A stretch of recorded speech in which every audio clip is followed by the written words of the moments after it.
สวัสดีครับท่านผู้ชมอยู่กับช่อง JPS เล่าเรื่องนะครับวันนี้จะมาพูดถึงหัวข้อที่เกี่ยวกับเหตุผลที่สนับสนุนการมีอยู่ของพระเจ้าครับแต่ก่อนจะไปถึงเนื้อหานะครับผมขอพูดนิดนึงเนาะว่า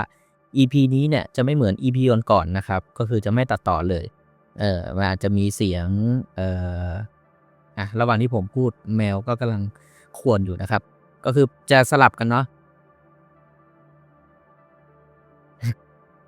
จะไม่ตัดต่อเลยต่อให้คลิปที่ตัดต่อมาก่อนหน้านี้อาจจะยังไม่ได้ดีมากนักนะครับแต่คลิปนี้ก็จะพูดวกไปวนมาหน่อยนะครับผมจะใช้ข้อมูลจาก ChatGPT ล้วนๆเลยนะครับก็คือถามเลยแล้วก็อ่านให้ท่านผู้ชมฟังเลยว่าในความคิดของคุณหรือข้อมูลที่คุณตอบมาเนี่ยอ้างอิงจากไหนอะไรยังไงเหตุผลในการสนับสนุนการมีอยู่ของพระเจ้าที่แบบว่านั่งอยู่เฉยๆเงี้ย แล้วอยากจะเชื่อขึ้นมาว่าไหนบอกซิว่าไหนเหตุผลเนี่ยพระเจ้ามีจริงไหมอธิบายมาหน่อยจะหลักวิทยาศาสตร์หรืออะไรก็แล้วแต่นะครับประมาณนี้เหตุผลที่คลิปนี้ผมไม่ตัดเลยเนี่ยอันนี้บอกตรงว่าขี้เกียจตัดนะครับก็คืออยากอัดแล้วก็ลงเลยส่วนคลิปที่แบบว่าตัดเยอะๆหรืออะไรแบบเนี้ยคือขี้เกียจทำนะครับอาจจะทำสลับกันไม่งั้นผมไม่ได้มีคลิปลงแน่จะอาทิตย์แล้วยังไม่ได้ลงเลยนะครับเข้าเรื่องเลยดีกว่าเห็นไหมพอไม่ตัดแล้วก็ผมจะถาม ChatGPT ว่าขอเอากี่เหตุผลดีท่านผู้ชมขอเหตุผลในการสนับสนุนการมีอยู่ของพระเจ้าโดยที่อ้างอิงจากอะไรดีอ้างอิงจากอะไรดีบุคคลต่างๆที่มีความชำนาญทั้งในศาสนทั้งในศาสนาที่เชื่อพระเจ้าสามารถกอได้เลยนะครับแบบจิ้มไปถึงผมเขียนจบได้เลยนะทั้งคนที่เชื่อในศาสนาที่เชื่อพระเจ้าหรือไม่เชื่อสักเอาสัก15ข้อก่อนเดี๋ยวท่านผู้ชมลองมาฟังกันดูว่ามันจะมั่วหรือมีเหตุผลสนับสนุนแค่ไหนโอเคนี่คือตัวอย่างเหตุผล15ข้อที่สนับสนุนการมีอยู่ของพระเจ้าโดยอ้างอิงจากบุคคลที่มีความชำนาญทั้งในศาสนาที่เชื่อพระเจ้าแล้วก็บุคคลในมุมมองอื่นๆอย่างแรกเลยข้อ1ครับการออกแบบที่ซับซ้อนของจักรวาลเซอร์ไอแซคนิวตันนักวิทยาศาสตร์นะครับระบบสุริยะที่สวยงามและความสอดคล้องของดาวเคราะห์เป็นข้อพิสูจน์ถึงการออกแบบของพระเจ้าอันนี้แกพูดหรือเปล่าเนี่ยเดี๋ยวผมต้องถามต่อนะคือผมจะถามไปเรื่อยๆท่านผู้ชมนี่คือคอนเซปต์เลยจักรวาลแสดงถึงความซับซ้อนที่ดูเหมือนจะออกแบบมาอย่างละเอียดครับไม่มีผู้สร้างการเกิดขึ้นเองก็ยากจะอธิบายอันนี้คือข้อแรกเนาะข้อ2กฎธรรมชาติคงที่อัลเบิร์ตไอน์สไตน์นักฟิสิกส์นะครับสิ่งหนึ่งที่ทำให้ฉันประทับใจคือความลึกลับของกฎธรรมชาติที่เป็นระเบียบและชัดเจนความคงเส้นคงวาของกฎฟิสิกส์และธรรมชาติอาจบ่งชี้ถึงการมีความควบคุมอยู่เบื้องหลังอะไรแบบนี้3จริยธรรมศีลธรรมสากลครับอิมมานูเอลคานนะครับอันนี้เป็นนักปรัชญาเนาะกฎศีลธรรมในตัวเราและท้องฟ้าเนี่ยที่เต็มไปด้วยดวงดาวเนี่ยเป็น2สิ่งที่ทำให้ฉันเชื่อในพระเจ้าโอเคอันนี้ก็เป็นความรู้สึกผิดชอบชั่วดีในมนุษย์นะครับที่อาจจะเกิดขึ้นจากการปลูกฝังโดยผู้ทรงอำนาจ4การสอดคล้องระหว่างศาสนาครับฮัสเซนนัสเซอร์นะครับออกเสียงยังไงนักวิชาการด้านศาสนาเนาะ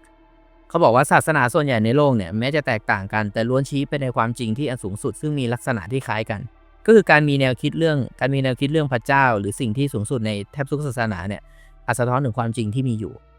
ไปเร็วๆเลยนะครับ5ปรากฏการณ์ทางจิตวิญญาณวิลเลียมเจมส์นะครับเป็นนักจิตวิทยาเนาะประสบการณ์ทางจิตวิญญาณเป็นสิ่งที่มนุษย์สัมผัสได้จริงและไม่ควรถูกมองข้าม6ความสง่างามของศิลปะและดนตรีโยฮันเซบาสเตียนบาร์กนะครับนักประพันธ์ดนตรีเนาะดนตรีของข้าพเจ้ามีจุดประสงค์เพื่อถวายเกียรติแก่พระเจ้าเนาะ7หลักฐานจักรวาลวิทยาครับวิลเลียมเลนเครกนักปรัชญาเนาะทุกสิ่งที่เริ่มต้นมีเหตุผลในการเริ่มต้นและจักรวาลก็มีจุดเริ่มต้นนั่นก็คือผู้สร้างประมาณนี้ข้อ8ฟรานซิสคอลินนะครับนักพันธุศาสตร์พัทยาผมจะเอาเสียงเป็นนักพันธุศาสตร์วิทยาอะไรสักอย่างเนี่ยโอเคนักพันธุศาสตร์เนาะ DNA ครับเปรียบคู่มือเหมือนการเขียนโปรแกรมที่มาจากพระเจ้านั่นแหละ 19นะครับความหวังและก็จุดหมายในชีวิตวิกเตอร์แฟรงเคิลนักจิตวิทยานะครับเขาบอกว่าความหวังในพระเจ้าช่วยให้เรารับมือกับความทุกข์ได้เดี๋ยวผมรู้สึกว่าเดี๋ยวพอถึง10ข้อ15เนี่ยผมต้องถาม ChatGPT ใหม่ว่าผมไม่ได้ถามว่าคนที่เขาเรียกอะไรนะคำตอบไหนที่เป็นคำตอบที่คนเชื่อในพระเจ้าเลยเนี่ยแต่ผมถามว่าหลักฐานของการมีอยู่อะไรแบบนี้เนาะผมน่าจะถามผิดนะใช่ไหมผมถามถูกแล้วนะข้อ10นะครับการพยากรณ์ในคัมภีร์โอเคบรายปาสคาลนะปรัชญาเขาบอกว่าคำพยากรณ์ในคัมภีร์เป็นหลักฐานที่ยืนยันถึงพระเจ้าโอเค11หลักฐานเชิงประวัติศาสตร์ครับ C.S. Lewis นะครับนักเขียนและนักปรัชญาเนาะพระเยซูไม่ใช่ตำนานประวัติของพระองค์เป็นข้อเท็จจริงที่สำคัญนะครับ12ความปรารถนาในสิ่งที่อยู่เหนือโลกเซนต์ออกิสตินนักปรัชญาศาสนานะครับหัวใจของเราไม่มีความสงบจนกว่าจะพบความสงบในพระเจ้าการฟื้นคืนชีพในศาสนาคริสต์มีทีไรส์นักศาสนาจารย์นะครับมีทีไรส์นักศาสนาศาสตร์ผมไปพูดนักศาสนาจารย์อะไรก็ไม่รู้การฟื้นคืนชีพของพระเยซูคริสต์เนี่ยเป็นประวัติศาสตร์ที่เปลี่ยนโลกนะครับ14ความสมดุลของธรรมชาตินะครับจักรวาลเหมือนถูกปรับแต่งขึ้นเพื่อให้เกิดเขาเรียกนะให้ชีวิตมันเกิดขึ้นได้15การดำรงอยู่ของความรักโอ้โหมาลึกซึ้งเลยมาร์ตินลูเทอร์คิงจูเนียร์ครับความรักที่เรามีต่อการสะท้อนถึงพระเจ้านะครับเอาใหม่เดี๋ยวผมถามใหม่เอาแค่15ข้อนี้เนาะ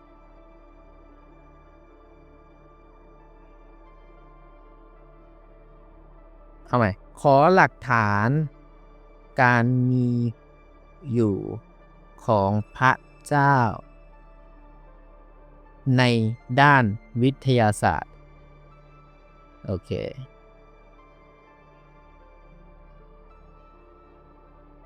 ขอหลักฐานการมีอยู่ของพระเจ้าโอเคตอบมาแล้วนะครับการพิสูจน์ว่ามีอยู่ของพระเจ้าในเชิงวิทยาศาสตร์เป็นเรื่องที่ซับซ้อนเนื่องจากวิทยาศาสตร์และศาสนาใช้วิธีการค้นคว้าและตอบคำถามที่แตกต่างกันแต่ก็มีแนวคิดและหลักฐานเนี่ยบ่งชี้ว่าวิทยาศาสตร์เพื่อสนับสนุนการมีอยู่ของพระเจ้าหรือผู้สร้างหรืออะไรเนี่ยก็มีอยู่เหมือนกันข้อแรกครับหลักการจักรวาลวิทยาเนาะหลักฐานที่ว่าจักรวาลมีจุดเริ่มต้นก็คือการระเบิดครั้งใหญ่ชี้ว่ามีสิ่งมีชีวิตที่ทำให้เกิดการเริ่มต้นครับอันนี้ของ Big Bang อะไรแบบนี้เนาะอเล็กซานเดอร์วิเลนกินครับนักจักรวาลวิทยาบอกว่าจักรวาลไม่สามารถไม่มีจุดเริ่มต้นได้โอเคและจุดเริ่มต้นนี้อาจบ่งชี้ก็คือถึงผู้เจ้าผู้สร้างนั่นเองพระเจ้านั่นเองนะครับคำถามที่ถามว่าสิ่งใดทำให้เกิด Big Bang นั้นเป็นจุดเริ่มต้นที่นักวิทยาศาสตร์บางคนใช้ชี้ไปยังพระเจ้านั่นเองครับส่วนที่2ครับจักรวาลมีค่าคงที่และสภาพแวดล้อมที่เหมาะสมอย่างยิ่งสำหรับการดำรงอยู่ของชีวิตเช่นค่าคงที่แรงโน้มถ่วงพอลเดวิดนะครับนักฟิสิกส์ก็พูดไว้เหมือนกันนักฟิสิกส์ค่าคงที่เหล่านี้มีความแม่นยำสูงหากแตกต่างไปเพียงเล็กน้อยชีวิตจะไม่สามารถเกิดขึ้นได้การปรับแต่งที่แม่นยำของจักรวาลทำให้เกิดคำถามว่าใครหรืออะไรเป็นผู้กำหนดโอเคข้อ3หลักฐานทางชีววิทยาความซับซ้อนของชีวิตครับ DNA โครงสร้างที่ซับซ้อนและมีข้อมูลในระดับที่เปรียบเทียบได้กับคู่มือการเขียนโปรแกรมเดี๋ยวผมจะถามให้มันแคบกว่านี้ฟรานซิสคอลลินนะครับหัวหน้าโครงการอะไรเนี่ยค้นพบรหัสพันธุกรรมใน DNA นะครับเปรียบเสมือนการได้เห็นหัตถ์ของพระเจ้าเลยหลักฐานนี้ยังรวมถึงอวัยวะและระบบที่ซับซ้อนในสิ่งมีชีวิตเช่นดวงตาระบบภูมิคุ้มกันซึ่งไม่สามารถเกิดขึ้นได้โดยบังเอิญในครั้งเดียว4กฎทางฟิสิกส์และคณิตศาสตร์ที่มีความเป็นระเบียบครับคืออะไร order of law เหรอกฎอะไรเงี้ยเหรอกฎทางฟิสิกส์วิทยาศาสตร์อาศัยกฎธรรมชาติเช่นกฎแรงโน้มถ่วงกฎการเคลื่อนที่ซึ่งมีความแน่นอนและสามารถคาดการณ์ได้อัลเบิร์ตไอน์สไตน์เนี่ยบอกว่าสิ่งที่น่าประทับใจที่สุดเกี่ยวกับจักรวาลคือมันเป็นไปตามกฎอย่างมีระเบียบและนี่อาจชี้ให้เห็นถึงผู้สร้างก็ได้ทฤษฎีการเกิดสิ่งมีชีวิตนักวิทยาศาสตร์เนี่ยยังไม่สามารถอธิบายได้อย่างสมบูรณ์ว่าชีวิตเกิดจากสสารที่ไม่มีชีวิตได้อย่างไรความน่าจะเป็นที่โมเลกุลต่างๆเนี่ยจะจัดเรียงเพื่อสร้างชีวิตนั้นน้อยมากจนเกือบเป็นไปไม่ได้เลยนะครับสิ่งนี้ทำให้บางคนมองว่าผู้สร้างที่ฉลาดต้องเป็นผู้ออกแบบในกระบวนการนี้6หลักฐานจากปรากฏการณ์ควอนตัมในฟิสิกส์ควอนตัมนะครับการมีอยู่ของผู้สังเกตมีผล มีต่อผลลัพธ์ของเหตุการณ์เช่นการทดลอง2ช่องว่างครับบางคนตีความว่าผู้สร้างเนี่ยเป็นอมตะแล้วก็รับรู้ทุกอย่างเป็นบทบาทในการปรากฏเหล่านี้ไม่เป็นไรหลักฐานจากการสมบูรณ์ของจักรวาลนะครับเอางี้ถามใหม่เลยสมมุติว่าถามว่าอะไรดีนะสมมุติว่าขอสั้นๆแน่นอนว่าเราไม่สามารถได้รับคำตอบที่ดีในการอยากได้คำตอบสั้นๆเนาะแต่ว่าผมจะลองเล่นกับมันดูนะครับเพราะว่าเราไม่ได้มาวิชาการอะไรกันอยู่แล้วนะครับสมมุติว่าผมขอสั้นๆที่ทำให้ท่านผู้ชมท่านผู้ชมที่กำลังฟังอย่างนี้เลยนะที่กำลังฟังเลยโหภาษาโคตรไทยเลยเลยว่าก็จริงนะคงนี้แหละอธิบายแบบไม่วิชาการยกตัวอย่าง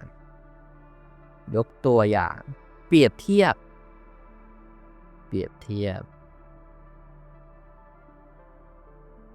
ให้เข้าใจง่ายๆและสนุกเดี๋ยวมาดูกันนะครับลองนึกภาพว่าคุณเดินเข้าไปในป่าแล้วเจอนาฬิกาข้อมือที่ซับซ้อนวางอยู่บนพื้นคุณจะคิดว่านาฬิกาเรือนนี้เกิดขึ้นเองจากกิ่งไม้ใบหญ้าและก้อนหินที่ถูกลมพัดมาหรือคุณคิดว่าต้องมีใครสักคนสร้างขึ้นมา ChatGPT ก็ถามเรานะครับผมตั้งใจให้มันถามแบบนี้เองแหละถ้าเดินเข้าไปในป่าแล้วเจอนาฬิกาอย่างเงี้ยมีคนเอามาวางหรือทำตกไว้เหรอหรือมันเกิดขึ้นจากอะไรสักอย่างหนึ่งหรืออะไร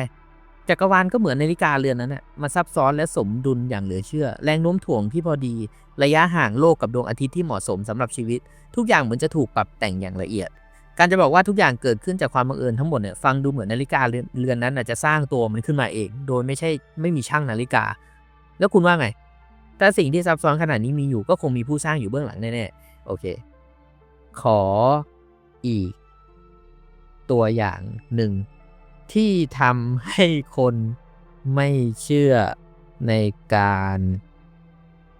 มีอยู่ของพระเจ้าต้องหงายหลังอันนี้เรื่องสนุกนะครับโอเคสมมุติคุณอยู่ในห้องสมุดที่มีหนังสือเรียงกันเป็นล้านเล่มนะครับแต่ละเล่มเนี่ยเต็มไปด้วยข้อมูลที่ละเอียดและเชื่อมโยงกันเป๊ะโอเคไหมทุกหน้าไม่มีผิดพลาดเลยนะท่านผู้ชมแล้วมีคนบอกคุณว่าหนังสือพวกนี้มันเกิดขึ้นเองนะกระดาษกับหมึกมันวิ่งมาชนกันเอง บังเอิญจัดเรียงตัวอักษรจนกลายเป็นหนังสือที่สมบูรณ์แบบคุณจะเชื่อไหมอันนี้ก็น่าสนใจดีตอนนี้ลองมองที่ DNA ในตัวคุณมันเหมือนหนังสือที่มีข้อมูลจำนวนมหาศาลเรียงลำดับเป๊ะเพื่อสร้างสิ่งมีชีวิตถ้าใครบอกคุณว่าทั้งหมดนี้เกิดจากอุบัติเหตุทางธรรมชาติโดยไม่มีผู้เขียนฉลาดอยู่เบื้องหลังมันฟังดูไม่สมเหตุสมผลใช่ไหมดังนั้นถ้าหนังสือยังต้องมีคนเขียนชีวิตที่ซับซ้อนยิ่งกว่าหนังสือนับล้านเล่มจะไม่มีผู้สร้างได้ยังไงก็น่าสนใจดีผมจะบอกให้มันแย้งตัวเองแล้วถ้าคุณเป็นคนที่จะแย้งล่ะคุณจะแย้งข้อโต้แย้งนี้อย่างไรโอเคไหมแล้วถ้าคุณจะแย้งให้มันแย้งตัวมันเองเลยคุณจะแย้งอย่างไรให้เหมาะสมโอเคสมมติถ้ามีคนโต้แย้งอันนี้ก็คือเราควรระวังเดี๋ยวนะโอเคสมมุติถ้ามีคนจะแย้งสมมุติถ้าท่านผู้ฟังไม่เชื่อผมถามแทนท่านผู้ฟังที่ไม่ได้เชื่ออยู่แล้วด้วยนะผมก็พูดแทนท่านเลยเราควรระวังกับการเปรียบเทียบผู้สร้างที่อิงกับสิ่งที่มนุษย์สร้างขึ้นเช่นนาฬิกาหรือหนังสือนะเพราะสิ่งเหล่านี้เป็นผลผลิตของมนุษย์และถูกสร้างขึ้นในระบบที่เรารู้จักกันดีแต่จักรวาลไม่ได้อยู่ในกรอบสิ่งเดียวกับสิ่งประดิษฐ์เหล่านี้ไม่ใช่หรอสิ่งที่ดูเหมือนออกแบบอาจเป็นผลมาจากกระบวนการธรรมชาติที่ซับซ้อนและยาวนานเช่นวิวัฒนาการหรือฟิสิกส์ที่เรากำลังศึกษายกตัวอย่าง DNA ก็ได้ที่เปรียบเทียบกับหนังสือนี่มันอาจไม่ได้ถูกเขียนแต่เป็นผลของการเปลี่ยนแปลงเล็กๆน้อยๆที่เกิดขึ้นแบบสุ่มซ้ำๆเป็นพันล้านปีก็ได้จนเกิดความซับซ้อนในที่สุดไม่ใช่หรอดังนั้นการสมมุติว่าทุกอย่างต้องมีผู้สร้างเหมือนที่มนุษย์สร้างสิ่งต่างๆเนี่ยอาจไม่จำเป็นในกรณีของจักรวาลหรือเปล่าซึ่งยังมีปริศนาอีกมากมายที่วิทยาศาสตร์ยังต้องพยายามคลี่คลายหรือเปล่าเป็นไงครับแย้งแบบนี้ก็ดูสมเหตุสมผลไหม แย้งกลับได้ไหมแย้งกลับในฐานะแย้งกลับซิใน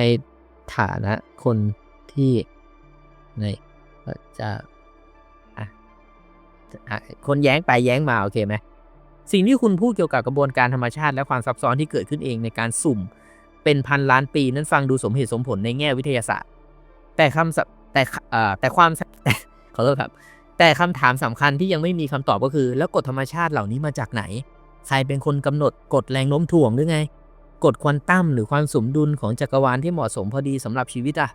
ใครกำหนดอันนี้คือแย้งแล้วนะแย้งคนที่ไม่เชื่อในพระเจ้าโอเคไหมการบอกว่ามันเป็นแบบนี้เองไม่ได้อธิบายว่าทำไมสิ่งเหล่านี้ถึงมีอยู่นี่คืออะไรเช่นเดียวกับการที่นาฬิกาอาจบอกได้ว่าเวลาได้โดยอาศัยกลไกภายในแต่กลไกนั้นไม่ได้สร้างตัวมันขึ้นมาเองไม่ใช่หรอมันยังคงต้องมีช่างอยู่ดีไงและที่สำคัญความซับซ้อนที่เกิดขึ้นเองอย่างเหมาะสมพอดีเช่น DNA ค่าคงที่ของจักรวาลซึ่งดูเหมือนจะเป็นไปได้หรือเปล่าล่ะถ้ามันไม่มีผู้กำหนดมันเป็นไปไม่ได้แม้คุณจะบอกว่าเป็นผลจากการสุ่มซ้ำๆแต่การสุ่มอย่างเดียวไม่น่าจะเป็นระบบที่มีเป้าหมายนะใช่ไหมเจตจำนงหรือการออกแบบเบื้องหลังมันคือไงมันไม่มีได้หรอดังนั้นการมีอยู่ของพระเจ้าไม่ได้ขัดกับวิทยาศาสตร์นะครับแต่กลับเติมเต็มคำถามที่วิทยาศาสตร์ยังตอบไม่ได้ตั้งหากล่ะโอเคแน่นอนว่าเรามาเทส ChatGPT กันใช่ไหมขออีกตัวอย่างหนึ่งแล้วกันขออีกตัวอย่างหนึ่งได้ไหมที่ทำให้เข้าใจง่ายๆเดี๋ยวค่อยมาแย้งที่หลังขออีกตัวอย่างหนึ่งสมมุติว่าคุณเดินเข้าไปในบ้านหลังหนึ่งแล้วพบว่าไฟทุกดวงเปิดอยู่อากาศเย็นกำลังดีโต๊ะอาหารมีจานชามจัดไว้เรียบร้อยเลยนะอาหารวางบนโต๊ะพร้อมเสิร์ฟคุณจะคิดว่าสิ่งนี้เกิดขึ้นเองหรือจะคิดว่าต้องมีใครบางคนจัดเตรียมไว้จักรวาลเราก็เหมือนบ้านหลังเนี้ยทุกอย่างถูกปรับแต่งไว้พอดีอุณหภูมิโลกเหมาะสมสำหรับชีวิตระยะห่างจากดวงอาทิตย์พอดีน้ำที่จำเป็นต่อสิ่งมีชีวิตอยู่เต็มไปหมดเหมือนมีคนเตรียมทุกอย่างไว้สำหรับเราไงถ้าคุณบอกว่านี่บ้านที่เพียบพร้อมขนาดนี้มันไม่มีเจ้าของก็คงฟังดูแปลกละแล้วจักรวาลที่สมบูรณ์แบบขนาดนี้จะไม่มีผู้สร้างได้อย่างไรผมให้มันแย้งตัวมันเองอีกทีงั้นแย้งหน่อยสิโอเคChatGPT ก็เลยแย้งเปรียบเทียบจักรวาลเนี่ยอันนี้แย้งจากข้อเมื่อกี้เนาะเปรียบเทียบจักรวาลกับบ้านที่มีคนจัดเตรียมไว้อาจดูไม่สมเหตุสมผลปะบ้านถูกสร้างขึ้นโดยมนุษย์ที่มีจุดประสงค์ชัดเจนปะแต่จักรวาลไม่ได้ถูกออกแบบเพื่อรองรับมนุษย์โดยเฉพาะเปล่าเราอาจคิดว่าทุกอย่างพอดีสำหรับชีวิตเพราะชีวิตเราปรับตัวให้เข้ากับสิ่งแวดล้อมไม่ใช่สิ่งแวดล้อมที่ถูกสร้างขึ้นมาขออภัยครับขออีกทีหนึ่งนะเราอาจคิดว่าทุกอย่างพอดีสำหรับชีวิตเพราะชีวิตปรับตัวให้เข้ากับสิ่งแวดล้อมไม่ใช่สิ่งแวดล้อมที่ถูกสร้างมาเพื่อชีวิตตัวอย่างเช่นถ้าน้ำไม่เหมาะสมต่อการดำรงชีวิตสิ่งมีชีวิตก็อาจวิวัฒนาการขึ้นไปในสภาพที่ไม่ต้องการน้ำไงหรือถ้าระยะห่างของโลกกับดวงอาทิตย์ไม่พอดีชีวิตก็อาจจะไม่มีอยู่ไงหรืออาจเกิดบนดาวเคราะห์อื่นเปล่าดังนั้นการบอกว่าทุกอย่างถูกเตรียมไว้เนี่ยสำหรับเรามันดูเหมือนการมองแบบกลับหัวกับหางเพราะเราอาศัยอยู่ในที่ที่เหมาะสมอยู่แล้วจึงคิดว่ามันถูกออกแบบมาเพื่อเราทั้งที่มันอาจเป็นเพียงผลของธรรมชาติและโอกาสเท่านั้นถ้าการแย้งแบบนี้เห็นพอเข้าใจไหมครับเห็นมุมมองที่ว่าจักรวาลถูกออกแบบมาเพื่อชีวิตอาจเกิดการมองแบบอัตนัยเนาะที่ปรับตัวเข้ากับสิ่งแวดล้อมแล้วไม่ได้พิสูจน์ว่าผู้สร้างอะไรนะว่ามีผู้สร้างจริงอะไรแบบเนี้ยผู้เชื่อในพระเจ้าแย้งต่อสิ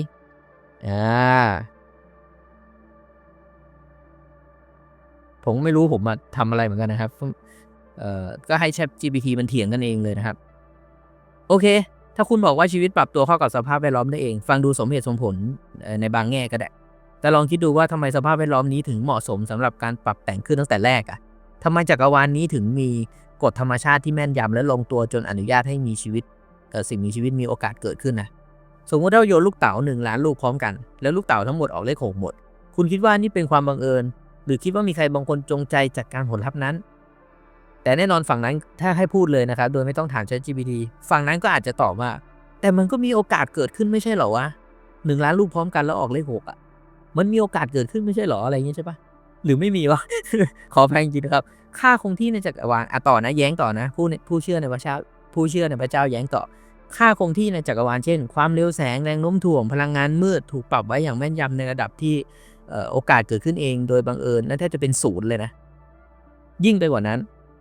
ถ้าค่าคงที่เหล่านี้เปลี่ยนแปลงเล็กน้อยชีวิตจะไม่มีทางเกิดขึ้นได้เลย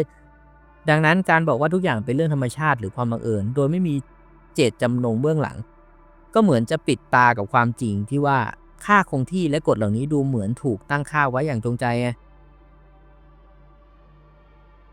และสิ่งนี้ชี้ไปถึงการมีชีวิตของผู้สร้างที่มีความฉลาดและก็อำนาจสูงสุดการโต้แย้งเนี่ยใช้ประเด็นความน่าจะเป็นที่ต่ำมากในการเกิดขึ้นของค่าคงที่ในจักรวาลโดยชี้ให้เห็นว่าการตั้งค่าที่แม่นยำเนี่ยไม่ได้ดูเหมือนการเกิดขึ้นจากความบังเอิญแต่จากเจตจำนงของผู้สร้างประมาณนี้อ่ะขอชัดๆที่นักวิทยาศาสตร์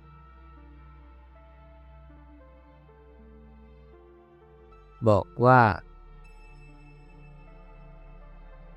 มีพระเจ้าลองดูสิไม่รู้เหมือนกันขอชัดๆที่นักวิทยาศาสตร์เนี่ยบอกว่ามีพระเจ้าเออค่าข้อมูลทาง ChatGPT ผิดยังไงขออภัยนะครับช่วยเขาเรียกว่าเช็คตรวจสอบกันย้อนหลังได้เลยนะ